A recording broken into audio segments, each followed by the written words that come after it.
جس گھڑی کا آپ سبھی کو انتظار تھا وہ آ پہنچی ہے۔ اس محفل کی آخری کڑی جلیل القدر عالم دین، میری مراد خطیب و امام سنی بڑی مسجد حضرت مفتی زبیر مصباحی صاحب سے ہیں کہ حضرت تشریف لائے اور اپنے منفرد خطاب میں منفرد انداز میں خطاب فرمائے اور سامعین کے قلوب کو منور فرمائے۔ میں حضرت سے گزارش کرتا ہوں کہ تشریف لائے۔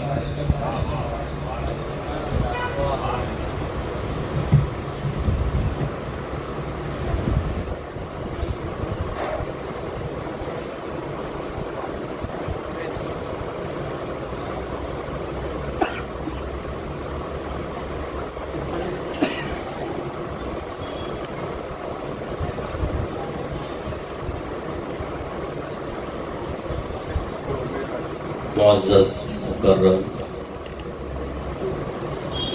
مخدوم گرامی وقار، صاحب سجادہ و دیگر علماء باوقار، فاضل کرام و حاضرین روحانی مجلس، برادران اہل سنت، قابل احترام بزرگوں، دوستوں، السلام علیکم ورحمۃ اللہ وبرکاتہ۔ الحمدللہ الحمدللہ الذی ابدع الافلاک والعوین، والصلاة والسلام علی من کان نبیا وآدم بین الماء والطین، وعلی آلہ واصحابہ الطیبین الطاہرین، اما بعد فأعوذ بالله من الشيطان الرجيم بسم الله الرحمن الرحيم وما أمروا إلا ليعبدوا الله مخلصين له الدين صدق الله مولانا العظيم وبلغنا رسوله النبي الأمين الكريم ونحن على ذلك لمن الشاهدين والشاكرين والحمد لله رب العالمين۔ حضرات محترم، حصول برکت کے لیے آئیے اور آپ مل کر انتہائی ادب و احترام اور خلوص و محبت کے ساتھ ہماری اور ساری کائنات کے مرکز عقیدت حضور سید عالم، تاجدار دو عالم، فخر بنی آدم، سرور کائنات ارواحنا فدا جناب محمد رسول اللہ صلی اللہ تعالی علیہ وآلہ وسلم کی بارگاہ بے کس پناہ میں جھوم جھوم کر بآواز بلند درود و سلام کا نذرانہ پیش کرنے پڑے۔ اللہم صلی وسلم علی سیدنا مولانا محمد وعلی آل سیدنا مولانا محمد وبارک وسلم، صلاة و سلاما علیک یا رسول اللہ، صلاة و سلاما علیک یا حبیب اللہ۔ حضرات محترم، یہ ایک روحانی مجلس ہے۔ اس مجلس کا تعلق اور اس مجلس کی خصوصی نسبت اولیاء اللہ سے ہے، بالخصوص حضور شیخ الہند علیہ الرحمت والرضوان کی بارگاہ میں خراج عقیدت پیش کرنے کے لیے، اصالِ ثواب کے لیے ہر ماہ منعقد ہوتی ہے۔ اسی مناسبت سے ایک خصوصی پیغام میں آپ تک پہنچانے کی سعادت حاصل کر رہا ہوں۔ اولیاء اللہ کی قوت کرامت میں اور اولیاء اللہ کی بارگاہ الہی میں مقبولیت میں کون سی چیز زیادہ مؤثر ہے؟ کیا صرف عبادت ہی ان کی مقبولیت کے لیے کافی ہے؟ کیا عبادت کی بنیاد پر وہ بارگاہ الہی میں مقبول ہے؟ جیسا کہ عام طور پر لوگوں کا ذہن یہ ہے کہ کثرت عبادت کی بنیاد پر اللہ کے ولی اللہ کی بارگاہ میں مقبول ہو جاتے ہیں، حالانکہ حقیقت کچھ اور ہے۔ عبادت کرنے والے تو دنیا میں کائنات میں بہت زیادہ ہیں، اور فقط عبادت کی حیثیت سے دیکھی جائے تو شیطان لعین نے بھی عبادت کی، لیکن مقبولیت کچھ اور ہی چیز ہے۔ اللہ کی بارگاہ میں مقبول ہونا یہ فقط عبادت کا کمال نہیں ہے، بلکہ اس میں جو خاص چیز مؤثر ہے، یعنی جس کا بہت زیادہ اثر ہے، وہ ہے اخلاص۔ اخلاص جتنا قوی ہوتا ہے اتنا ہی وہ اللہ کی بارگاہ میں مقبولیت کے لیے ذریعہ بنتا ہے۔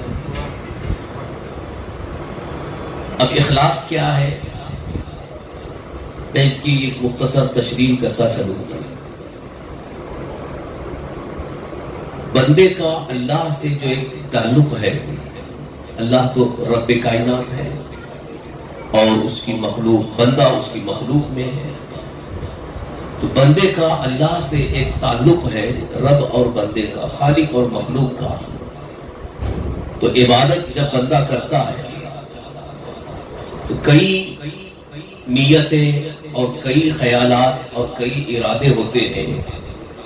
کوئی عبادت کرتا ہے اس لیے تاکہ میری عبادت قبول ہو جائے، کوئی عبادت کرتا ہے اس لیے کہ میری عبادت اچھی ہو۔ نظریات مختلف ہوتے ہیں کہ اپنی عبادت کو، اپنی بندگی کو بہتر بنانے کے لیے بھی بندہ عبادت کرتا ہے، اور عبادت کی مقبولیت کے لیے بھی بندہ عبادت کرتا ہے کہ میری عبادت قبول ہو جائے۔ لیکن اخلاص کچھ اور ہے۔ اخلاص یہ ہے کہ بندہ عبادت تو کرے مگر عبادت کی طرف توجہ سے زیادہ دل کی طرف توجہ، کہ دل بارگاہ الہی میں کس طرح سے حاضر ہے۔ اب دل بارگاہ الہی میں اس کا اس طور پر حاضر ہے کہ کسی غیر کا وہاں پر تصور ہی نہیں ہے، تب جا کر کے اخلاص کمال کی حد تک پہنچتا ہے۔ اور یہی اخلاص اس بندے کی اللہ کی بارگاہ میں مقبولیت کے لیے سب سے زیادہ مؤثر ہوتا ہے۔ اب اس کو ایک حدیث پاک کی روشنی میں آپ سمجھیں۔ اللہ کے حبیب ہمارے آقا حضور سرور کائنات صلی اللہ تعالی علیہ وآلہ وسلم کا ارشاد گرامی ہے، لی مع اللہ وقت لا يسعه فيه ملک، او کما قال رسول اللہ صلی اللہ تعالی وسلم۔ رسول کائنات صلی اللہ علیہ وسلم ارشاد فرماتے ہیں، میرا اللہ کے ساتھ ایک خاص وقت ہوتا ہے کہ اس وقت میں نہ کسی فرشتے کی گنجائش ہے نہ کسی اور کی، جبکہ حضور صلی اللہ تعالی وسلم حیات ظاہری کے اعتبار سے دیکھا جائے تو فرش زمین پر ہے، مدینہ طیبہ کی گلیوں میں ہے، مسجد نبی شریف میں ہے، حجرہ عائشہ میں ہے، مختلف مقامات پر ہے، لیکن پھر حضور فرماتے ہیں کہ میرا اللہ کے ساتھ ایک خاص وقت ہوتا ہے کہ جہاں پر جس وقت میں کسی کے لیے کوئی گنجائش ہی نہیں ہے۔ تو یہ اس اخلاص کی طرف اشارہ ہے کہ جب اللہ کے حبیب سرور کائنات صلی اللہ تعالی وسلم رب کی بارگاہ میں دل سے حاضر ہوتے ہیں تو اس وقت کسی چیز کا تصور ہی نہیں ہوتا، یہاں تک کہ حضرت ام المؤمنین عائشہ صدیقہ رضی اللہ عنہا نے ایک مرتبہ سرکار دو عالم صلی اللہ علیہ وسلم کی بارگاہ میں حاضر ہے اور فرماتے ہیں حضور کو مخاطب کر کے، حضور نے فرمایا آپ کو؟ تو حضرت عائشہ صدیقہ کہتی ہیں کہ میں عائشہ ہوں۔ بولے کون عائشہ؟ زوجہ محترمہ سامنے ہے اور حضور پوچھتے ہیں کون عائشہ؟ یہ وہی وقت تھا جبکہ دل اللہ کی بارگاہ میں اور یہ امت کے لیے ایک بہت بڑا درس ہے، پیغام ہے کہ نبی پاک صلی اللہ تعالی وسلم اخلاص کی سب سے اعلیٰ منزل پر فائز ہے، اور پھر جو حضور صلی اللہ علیہ وسلم کے قدموں سے لپٹ جاتا ہے وہی سے اسے اخلاص کی دولت ملتی ہے۔ اور یہی اخلاص کی دولت میں اتنی طاقت ہے اور اتنی کامیابی ہے کہ جہاں اخلاص کامل ہو جاتا ہے تو پھر شیطان اس پر حاوی کبھی نہیں ہو سکتا۔ قرآن کریم میں جہاں پر شیطان لعین کے ساتھ اللہ رب العزت کا جو مکالمہ کلام ہوا، اللہ تعالیٰ نے جب اس سے فرمایا کہ کس چیز نے تجھے روکا سجدہ کرنے سے، تو اس نے کہا کہ میں بہتر ہوں، پھر آگے ارشاد اللہ تبارک تعالیٰ کے اس ارشاد پر شیطان لعین نے کہا لَأُغْوِيَنَّهُمْ أَجْمَعِينَ، میں تیرے سارے بندوں کو گمراہ کروں گا۔ شیطان بڑے دعوے کے ساتھ اللہ کی بارگاہ میں کہہ رہا ہے سارے بندوں کو، تیرے بندوں کو میں گمراہ کروں گا۔ لَأَقْعُدَنَّ لَهُمْ صِرَاطَكَ الْمُسْتَقِيمَ، کہ تیرے سیدھے راستے پر بیٹھوں گا اور گمراہ کروں گا، ادھر ادھر بہکاؤں گا۔ لیکن پھر وہی آ کر کے اس بات کا ذکر آتا ہے إِلَّا عِبَادَكَ مِنْهُمُ الْمُخْلَصِينَ، مگر تیرے جو صاحب اخلاص بندے ہیں ان پر میرا داؤ نہیں چل سکتا، ان پر میں حاوی نہیں ہو سکتا۔ تو یہی سے یہ بات ظاہر ہوئی کہ بندہ مومن خاص طور پر اولیاء اللہ کی بارگاہ الہی میں مقبولیت کے لیے سب سے زیادہ مؤثر کوئی چیز ہے تو وہ ان کا اخلاص ہے، اور اخلاص جتنا کامل ہوتا ہے اتنی ہی ان کے اندر قوت کرامت بڑھتی ہے، کرامت کی طاقت بڑھتی ہے۔ اور یہ تو کرامت کی قوت اللہ تعالیٰ اپنے فضل و کرم سے عطا فرماتا ہے، ذالک فضل اللہ یؤتیہ من یشاء، یہ اللہ کا فضل ہے وہ جسے چاہے عطا فرمائے۔ لیکن قوت کرامت میں اخلاص کا اتنا زیادہ دخل ہے کہ جہاں اخلاص کامل ہوتا ہے اور اخلاص میں جتنا کمال ہوتا ہے اتنی ہی قوت کرامت بڑھتی ہے۔ یہی وجہ ہے کہ سرکار غوث پاک رضی اللہ عنہ یوں فرماتے ہیں میرا مرید مشرق میں ہو اور میں مغرب میں ہوں، اگر وہ مجھے مدد کے لیے پکارے تو میں اس کے لیے حاضر ہوتا ہوں۔ یہ آپ کی جو کرامت ہے، اور وہ جو بڑی مشہور کرامت ہے کہ بیک وقت 70 مریدوں کے گھر آپ حاضر رہے، دعوت میں آپ پہنچے ہوئے ہیں، یہ قوت کرامت ہے۔ تو یہ قوت کرامت جو حضور غوث پاک رضی اللہ عنہ کو حاصل ہوئی، یہ اخلاص کے کمال کی بنیاد۔ آپ کی حیات طیبہ، آپ کی سوال حیات کو پڑھنے کے بعد اور آپ کی زندگی پاک کے معمولات کو پڑھنے کے بعد اس بات کا یقین حاصل ہوتا ہے کہ جب آپ نے ریاضت و مجاہدہ کا دور شروع کیا، ریاضت و مجاہدہ کا سلسلہ شروع فرمایا، تو اس وقت خالص اخلاص ہی تھا اور کچھ نہیں تھا۔ اسی بنیاد پر اللہ تبارک تعالیٰ نے آپ کو اخلاص کی بلند منزل پر فائز فرمایا، اور اسی اخلاص کی طاقت تھی کہ سرکار غوث پاک رضی اللہ عنہ ریاضت و مجاہدہ فرما رہے ہیں، ذکر الہی فرما رہے ہیں، اور شیطان ابر بن کر سامنے آ گیا، ابر بن کر کے سامنے آ گیا، اوپر جیسے بادل چھایا ہوا ہے، اور اچانک اس سے آواز آتی ہے اے عبد القادر، ہم نے تیرے لیے ساری حرام چیزوں کو حلال کر دیا، معاذ اللہ رب العالمین۔ غوث پاک رضی اللہ عنہ فوراً سمجھ گئے یہ شیطان لعین ہے جو مجھے بہکانا چاہتا ہے۔ آپ نے لاحول پڑھا تو وہ ابر کا ٹکڑا دھواں بن کر کے بھاگنے لگا، شیطان تھا۔ تو پھر جاتے جاتے کہتا ہے اے عبد القادر، تمہارے علم نے تم کو بچا لیا، تمہارے علم نے تمہیں بچا لیا۔ تو حضور غوث پاک رضی اللہ عنہ فرماتے پھر مجھے بہکاتا ہے،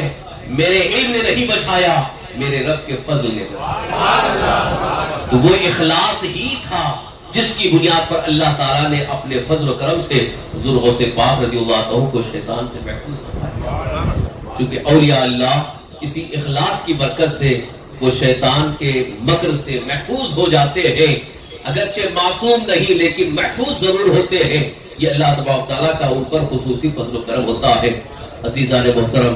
یہی میں عرض کرنا چاہتا ہوں، اولیاء اللہ کی محبت اگر سینے میں ہے تو ان کی اس اخلاص کی دعوت کو اور ان کی اس اخلاص کی صفت کو اپنے اندر پیدا کرنے کی کوشش کریں، انشاءاللہ شیطان کے مکر سے ہم بھی محفوظ رہیں گے، کیونکہ اخلاص ہی کی دولت کی بنیاد پر شیطان سے محفوظ ہو سکتے ہیں۔ اور یہ ایک ہماری بہت بڑی جنگ ہے، شیطان کے ساتھ جنگ جو ہے وہ شروع سے لے کر آخر تک نہیں۔ کوئی بھی یہ نہیں کہہ سکتا کہ میں اب محفوظ ہوں، میں اب بالکل شیطان کے دعوے میں نہیں آ سکتا، ایسا کوئی نہیں کہہ سکتا سوائے ان کے جن پر اللہ کا خصوصی فضل و کرم، جن کے اندر اخلاص بھی ہو، اللہ کا خصوصی فضل و کرم ہو، ورنہ بڑے بڑے عابدوں کو اس نے بہکا دیا۔ اور یہی سرکار غوث پاک رضی اللہ عنہ کے اس واقعے میں ذکر ہے، اس نے کہا کہ اے عبد القادر، اس جگہ ہم نے 70 عابدوں کو بہکا دیا ہے جو اللہ کی عبادت میں مصروف ہیں۔ تو عبادت کرنے والے کو شیطان بہکا سکتا ہے، لیکن عبادت کے اندر جس کے اخلاص پیدا ہو جائے پھر وہاں شیطان بہکا نہیں سکتا۔ اسی لیے قرآن پاک میں اللہ تعالیٰ نے ارشاد فرمایا وَمَا أُمِرُوا إِلَّا لِيَعْبُدُوا اللَّهَ مُخْلِصِينَ لَهُ، کہ ان کو حکم نہیں دیا گیا مگر وہ اللہ کی عبادت کرے خالص اسی کی دین، اسی کے لیے دین کو خالص اسی کے لیے کرتے ہوئے، یعنی اخلاص کے ساتھ عبادت ہو، اخلاص کے ساتھ زندگی کا ہر معمول ہو، تو انشاءاللہ العزیز عبادت بھی مقبول ہے اور ذات بھی مقبول ہے۔ حضرت علامہ مفتی احمد یار خان صاحب نعیمی رحمۃ اللہ تعالی علیہ یہ واقعہ ذکر فرمایا کہ ایک شخص عابد و بڑے زاہد تھے، عبادت میں مصروف تھے اور ان کے اندر اخلاص بھی تھا، ان کے اندر اتنی قوت تھی کہ جس کے لیے دعا کرتے تھے دعا قبول ہوتی تھی۔ ایک مرتبہ کسی نے ان کو بتایا کہ حضرت فلاں جگہ یہیں قریب میں ایک درخت ہے جس کی لوگ پوجا کرتے ہیں، اور درخت کی پوجا جو ہے یہ شرک ہے اللہ کے علاوہ کسی۔ تو وہ جو عابد صاحب تھے ان کو بڑا جلال آ گیا کہ اللہ کے علاوہ کسی اور کی پوجا ہو مجھے گوارا نہیں۔ آپ نے ہاتھ میں کلاڑی لیا اور ارادہ کیا کہ اس درخت کو میں جڑ سے اکھاڑ کے پھینکوں، اور نکلے۔ راستے میں آ گیا شیطان انسانی شکل میں اور ان کو سمجھانے لگا کہ حضرت آپ کا کام تو عبادت کرنا ہے، کیوں اس سے آپ کو کیا لینا ہے؟ لیکن یہاں پر ایک چیز یہ بھی ہے کہ اگر کوئی اصلاح کا کام بھی کرتا ہے تو لوگ اس کو یہ کہہ کر کے روک دیتے ہیں ارے آپ کو کیا لینا دینا ہے، آپ بیٹھیے عبادت کیجیے، آپ اللہ اللہ کریے، لوگ کر رہے کرنے دیجیے، وہ ننگے ہیں، بے حیا ہیں، گناہ کر رہے ہیں، ان کو چھوڑ دیجیے۔ مگر اللہ والوں کی شان یہ ہے کہ وہ اللہ کی زمین پر اللہ کے احکام کو نافذ کرنے کے لیے، اصلاح کے لیے اپنی ہر ممکن کوشش کرتا ہوں۔ تو انہوں نے کہا نہیں مجھے یہ گوارا نہیں ہے، شرک ہو مجھے گوارا ہے، میں اس درخت کو جڑ سے اکھاڑ کے پھینک دوں گا۔ اب دونوں میں بہت بحث مباحثہ ہو، بہت بحث ہوئی، آخر انہوں نے کہا کہ نہیں میں مانوں گا نہیں، میں اس جڑ کو درخت کو اکھاڑ کر کے پھینکوں گا۔ اب دونوں میں جب زیادہ بحث ہوئی یہاں تک کہ کشتی کے نوبت آ گئی، تو یہ جو بزرگ تھے عابد تھے یہ شیطان کے اوپر حاوی ہو گئے اور اس کو گرا کے اس کے سینے پہ بیٹھ گئے، شیطان کے سینے پہ بیٹھ گئے۔ اب وہ بہت منت سماجت کرنے لگا، معاف کر دیجئے، چھوڑ دیجئے، بس ایک گزارش ہے آپ سے، میری ایک بات مان لیجیے، میں آپ کی خدمت میں درہم و دینار لا کر کے پیش کروں گا، چند دن کے لیے چھوڑ دیجئے اور اس سے آپ کا بڑا کام ہو جائے گا۔ تو ان کے ذہن میں بات آ گئی، کہا ٹھیک ہے چھوڑ دیا، واپس آ گئے۔ اب روزانہ ایک تھیلی بھر کر درہم و دینار لے جا کر کے پیش کرتا تھا، بڑے خوش ہو گئے۔ چند دن کے بعد پھر یہ سلسلہ بند ہو گیا، یعنی اب درہم و دینار آنا بند ہو گئے، فلوس بند ہو گئے۔ اب جیسے ہی آنا بند ہوئے تو ان کو یہ سمجھ میں آیا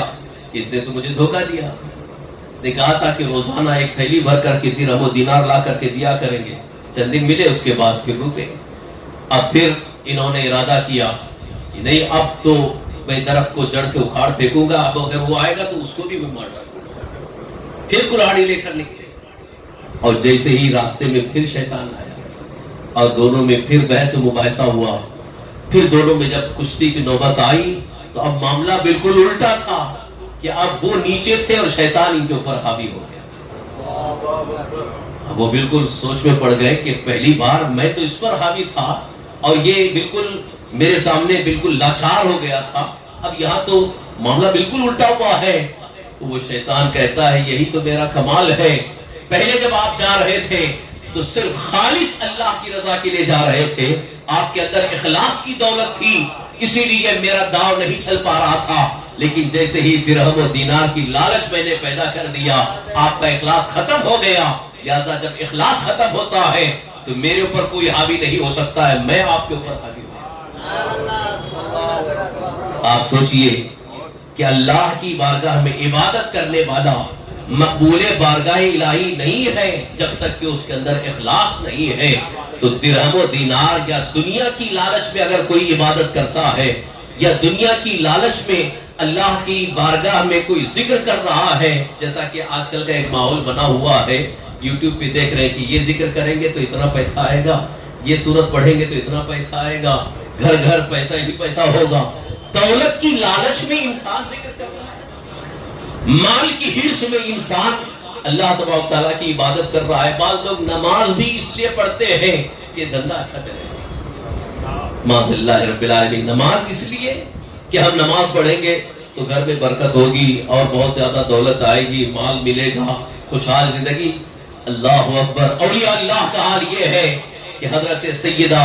رابعہ بصریہ رضی اللہ تعالیٰ عنہا ایک ہاتھ میں پانی ایک ہاتھ میں آگ لے کر کے جا رہی، پوچھا گیا مائی کیا بات ہے، آپ ایک ہاتھ میں آگ اور ایک ہاتھ میں پانی لے کر کے جا رہی ہے؟ انہوں نے کہا میں یہ آگ اس لیے لے جا رہی ہوں تاکہ جنت کو جلا کے ختم کروں،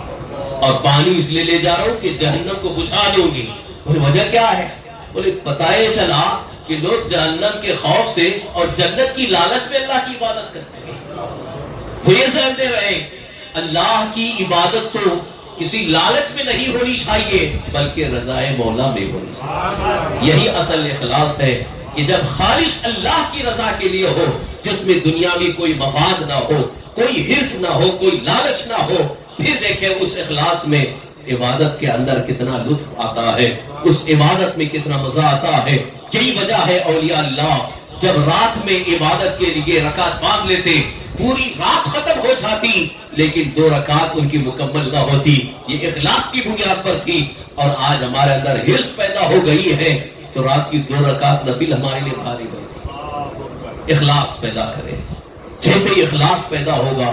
یقیناً آپ کی ہر عبادت میں آپ کو لطف محسوس ہوگا اور بارگاہ الہی میں مقبولیت کے لیے راہیں کھلتے نظر آئیں گے۔ اللہ رب العزت کا فرمان عالی شان یہ ہے والذین جاہدوا فینا لنہدینہم سبلنا، جو ہماری راہ میں آنے کے لیے جہاد کرتے ہیں۔ یہاں جہاد سے ایک اشارہ صوفیاء اکرام نے فرمایا کہ جو اخلاص کے ساتھ اللہ کی بارگاہ میں محنت مشقت اٹھاتے ہیں عبادت کے لیے، اللہ تعالیٰ ان کے لیے راہیں ہموار فرما دیتا ہے، راستے عطا فرماتا ہے، مشکل راہیں آسان ہو جاتی ہے، پھر معرفت کی اعلیٰ منزل تک بندہ پہنچ جاتا ہے۔ اس لیے اخلاص اپنے اندر پیدا کرے، انشاءاللہ العزیز اس اخلاص کی برکتیں آپ کو زندگی بھر محسوس ہوں گی۔ اور ساتھ ہی ساتھ یہ بھی عرض کروں، سرکار دو عالم صلی اللہ تعالی وسلم کی ایک حدیث پاک جو بڑی طویل حدیث ہے، بس اشارہ کر رہا ہوں، وقت زیادہ ہو رہا ہے، کہ سرکار دو عالم صلی اللہ علیہ وسلم نے ارشاد فرمایا کہ اخلاص اگر نہیں ہے تو وہ دکھاوا ہو گیا، جس کو ریاکاری کہا گیا۔ ریاکاری یعنی دکھاوے کے لیے اگر کوئی عمل کرتا ہے تو وہ عمل اس کے منہ پہ مار دیا جائے گا، چاہے اس نے پورا قرآن رات بھر پڑھا ہو، زندگی بھر روزے رکھے ہو، 100 حج کیے ہو، لیکن اگر اخلاص نہیں ہے، دکھاوے کے لیے کیا ہے، تو کسی عمل کا اس سے ثواب نہیں ہوگا بلکہ الٹا اس کے لیے اس کے منہ پہ مار دیا جائے گا۔ ایک طویل حدیث ہے، اس کا خلاصہ عرض کر رہا ہوں۔ سرکار مدینہ صلی اللہ تعالی وسلم ارشاد فرماتے ہیں ایک قاری کو لایا جائے گا میدان محشر میں، اور اللہ تعالیٰ ارشاد فرمائے گا میں نے تجھے بہترین آواز دی، میں نے تجھے بہت ہی خوبصورت آواز عطا کی، تو نے میرے لیے کیا کیا؟ تو وہ قاری قرآن کہے گا اے مولا میں نے تو بہت بہترین انداز سے قرآن پڑھا۔ تو اللہ تعالیٰ ارشاد فرمائے گا تو نے اس لیے پڑھا تھا تاکہ لوگ تجھے قاری قرآن کہیں، تیری تعریف کریں، لہذا دنیا میں تجھے اس کی تعریف مل گئی ہے، اب آخرت میں تیرا کوئی حصہ نہیں ہے۔ فرشتوں کو حکم ہوگا اسے منہ کے بل گھسیٹتے ہوئے جہنم میں لے جا کر قاری قرآن، جس نے قرآن بہت پڑھا، مگر حضور فرماتے ہیں کہ اس نے دنیا کی لالچ میں پڑھا تھا، لہذا اس کے دنیا میں اس کی لالچ تو پوری حاصل ہو گئی، تعریف مل گئی، لہذا آخرت میں اس کا کوئی حصہ نہیں۔ پھر حضور صلی اللہ علیہ وسلم ارشاد فرماتے ایک سخی کو لایا جائے گا اور اللہ تعالیٰ ارشاد فرمائے گا میں نے تجھے بے پناہ دولت عطا کی، بہت زیادہ مال سے نوازا، تو نے میرے لیے کیا کیا؟ تو وہ بندہ عرض کرے گا مولا میں نے دولت کو خوب لٹایا، خوب فیاضی کی، لوگوں پر بہت زیادہ میں نے مال خرچ کیا۔ تو رب ارشاد فرمائے گا تو نے جو کیا تھا اس لیے تاکہ تجھے سخی کہا جائے، تجھے دیالو کہا جائے، لہذا دنیا میں تجھے وہ تعریف مل گئی ہے، لہذا اب آخرت میں تیرا کوئی حصہ نہیں۔ فرشتوں کو حکم ہوگا اسے بھی منہ کے بل گھسیٹتے ہوئے جہنم میں لے جائے۔ تیسرا شخص رسول پاک صلی اللہ علیہ وسلم ارشاد فرما رہے ہیں کہ ایک شہید کو لایا جائے گا، اللہ اکبر، شہید کا درجہ کتنا اونچا ہے، شہادت حاصل ہونے کے بعد درجہ اتنا اونچا ہو جاتا ہے، محدثین فرماتے ہیں کہ انبیاء کرام علیہ السلام کے بعد شہید کو درجہ دیا جاتا ہے، اتنا اونچا درجہ۔ مگر رسول پاک صلی اللہ علیہ وسلم ارشاد فرما رہے ہیں شہید کو لایا جائے گا، اللہ تعالیٰ ارشاد فرمائے گا میں نے تجھے طاقت، قوت، توانائی عطا کی، تو نے میرے لیے کیا کیا؟ تو بندہ عرض کرے گا مولا میں نے جہاد میں خوب محنت کیا، تیری راہ میں جہاد کیا اور میں نے اپنی جان قربان کر دی۔ رب ارشاد فرمائے گا تو نے اس لیے کیا تھا تاکہ تجھے بہت بڑا بہادر کہا جائے، تجھے شہید یا غازی کہا جائے، کہ اگر دنیا میں تجھے کہہ دیا گیا وہاں تجھے حصہ مل گیا، اب آخرت میں تیرا کوئی حصہ نہیں ہے، پھر فرشتوں کو حکم ہوگا اسے بھی منہ کے بل گھسیٹتے ہوئے جہنم میں لے جاؤ۔ اس طویل حدیث کا مفہوم رسول کائنات صلی اللہ تعالی وسلم نے ارشاد فرمایا، عمل دیکھا آپ نے، قاری قرآن کا عمل، قرآن شریف پڑھنا، یا دولت اللہ کی راہ میں لٹانا، یہ بھی بہت بڑا عظیم عمل ہے، اور بندہ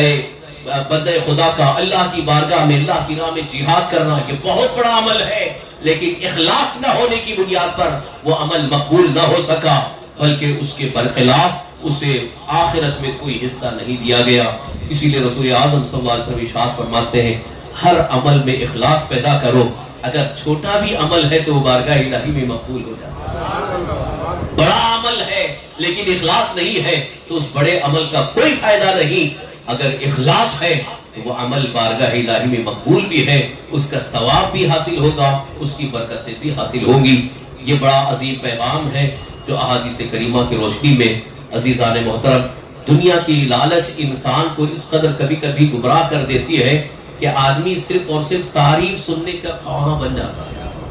کہ میں کروں، یہاں تک کہ کچھ لوگ تو جو کچھ نہیں کیے ہوئے تھے وہ تعریف سننے کے خواہاں رہتے تاکہ ان کی تعریف ہو جائے، اور وہ خوب جیسا کہ آج کل اسٹیج پہ مقررین کی تعریف ایسی کی جاتی ہے، اناؤنسر ایسے ایسے القاب سے پکارتا ہے جو ان کے اندر ہے ہی نہیں ہے، اور وہ خوش ہوتے رہتے ہیں کہ ہمارا یہ لقب، ہمارا یہ لقب۔ یہ اس طرح کی تعریف سن کر کے خوش ہونا یہ اخلاص نہیں ہے، بلکہ یہ دنیا کی حرص اور لالچ ہے، اور اس بنیاد پر اس عالم کو اور اس قاری قرآن کو بھی آخرت میں کوئی حصہ نہیں دیا جاتا۔ اس لیے اخلاص اپنے اندر پیدا کرنا ضروری ہے، جب تک اخلاص نہیں ہے اس وقت تک ہماری کوئی عبادت میں کوئی قوت بھی نہیں پیدا ہوگی۔ اور آج کے اس دور میں سب سے زیادہ، جبکہ یہ پرفتن دور ہے اور دنیا کے دوسرے قوموں کے سامنے ہمارے سامنے دنیا کی دوسری قوموں کے بہت سارے چیلنجز ہیں، ایسے حالات میں ہمارے اندر اخلاص کی قوت آ جائے تو میں یقین کے ساتھ کہوں گا جو بزرگوں نے جو دنیا کو دکھایا تھا آج بھی وہ قوت کرامت ظاہر ہو سکے۔ اسی لیے ڈاکٹر اقبال نے بڑے اچھے انداز میں کہا آج بھی ہو جو براہیم سا ایمان پیدا، آپ کر سکتی ہے انداز گلستاں پیدا۔ اللہ تعالیٰ ہم سب کو اخلاص کی قوت عطا فرمائے، اخلاص کی دولت عطا فرمائے، تمام گناہوں برائیوں سے، تمام بد مذہبوں سے اللہ ہم سب کو محفوظ رکھے، ایمان پر زندہ رکھے، ایمانی پر خاتمہ نصیب فرمائے، آمین بجاہ النبی الامین علیہ الصلوۃ والتسلیم، وما علینا الا البلاغ المبین۔ السلام علیکم ورحمۃ اللہ۔